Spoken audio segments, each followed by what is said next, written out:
Gauri ji. I am from Bhavan Vidyamandir Erode. My question is, how can students like us become leaders in our own small ways and bring changes in the society, even if we are not in positions of power? Well, you can lead by setting an example in whatever you do. Not everybody is going to be in a position of power. Not even everyone who wants to be in power ends up in power. But leadership consists of setting a good example, of inspiring those around you, and of being good at whatever you do. So the first thing to do for a leader is to know yourself, know your strengths, know your qualities, know your weaknesses, and try and overcome them. Then try and be the best version of yourself that you can be. After all, nobody else can be you. You are you with all your special qualities that God has given you. Be the best that you can be. If you have a talent, try and fulfill it. If you have an ambition, try and work to it. If you have a dream, try and live it. And if you find yourself facing up realistically to your own limitations, develop other strengths. Sometimes your greatest strength might simply be to be lending a helpful hand to your brothers and sisters, to your classmates. You might be the person who knows how to make others laugh. Or you might be the person on whose shoulder others like to lean when they want to cry. The human qualities you have are also the qualities of leadership. Ultimately, by being the best version of yourself, you will inspire others to want to be like you. And that would be the best way to lead. Thank you, sir. Next question is by Rida Mariam Zubair from Al Amin Public School, please. Good evening, sir. I am Rida Mariam Zubair, a student of Al Amin Public School, Erebali. And I would like to ask you, in today's polarized political situation, what steps can the Parliament and civil society take to institutionalize bipartisanship in national security matters, transforming crisis into moments of collective resilience? A very good question, but you're going to get me into trouble because what you're asking is what I've been advocating, but not everyone likes it. Politics is, unfortunately or otherwise, in any democracy, it's about competition.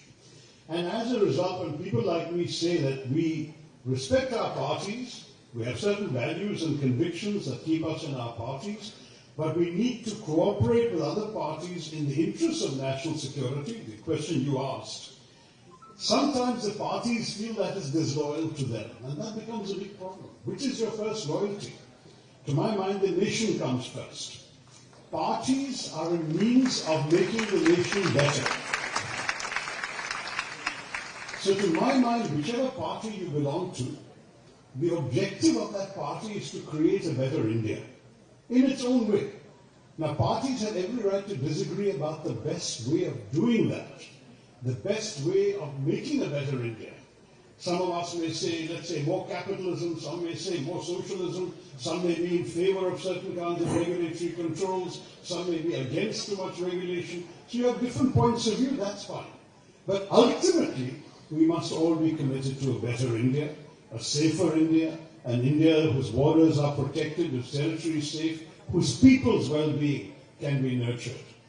And that is my commitment. And that's, if we hold that ideal up, that kind of spirit should cross all parties, not just bipartisan, but multi-partisan. You ask about Parliament. In our Parliament today, there are 46 political parties. There must be some issues in which they all unite. That's certainly my passionate conviction. But it's not easy. As you know, if you're following the news, a lot of people have been very critical of me because of the stand I've taken supporting our armed forces and our government and what happened recently in our country and on our borders. But I will stand my ground because I believe this is the right thing for the country. And when I speak of India, I speak for all Indians, not just those who may like my party. And I believe that that's something that should apply to other parties too. I'm not only saying this to my party, I'm saying it to all parties. Put your differences aside when the nation is imperiled. Because if there is no, there's a very famous line of Nehru's, which I am very fond of quoting. Who lives if India dies? And that's a question to which there is no answer. India must come first, then only can we all do it. Thank you, sir. Thank you very much. Now, the next question is Ms. Sohani Maria Kandat from G. Paul D. Higher Secondary School in Gabon, please. I'm sorry, Christy Sebastian. I'm sorry, Miss Christy Sebastian.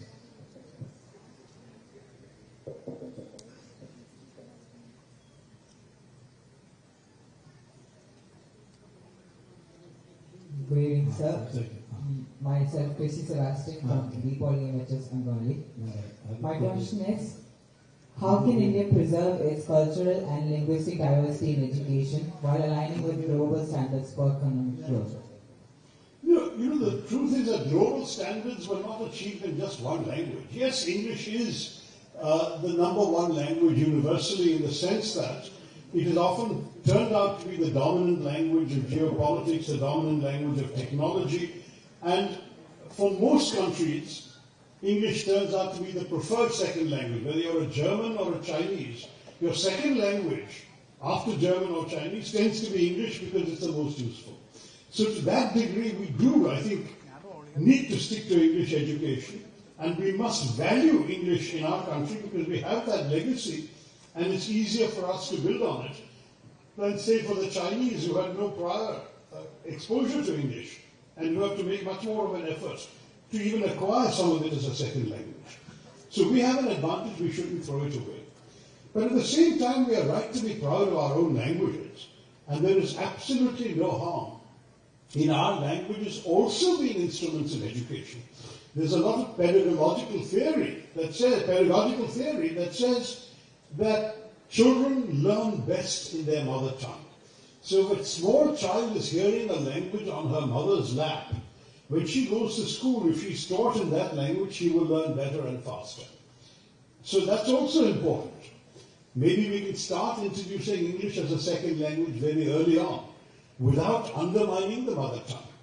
But let's face it, that English is still valuable because, number one, there's so much more knowledge accessible through English than is easily available in all our mother tongues.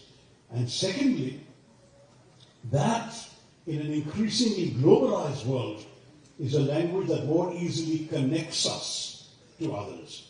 As I said, if you are dealing with, once you grow up and you have a job and a company, you're dealing with foreign customers or clients, the odds are you may not know his mother tongue and he certainly won't know Malayalam, but you will be able to communicate to each other in English as a common second language. So let's not lose that, but let's at the same time be proud of what we've got in our own countries, in our own country's history, heritage and civilization, and cling on to that too.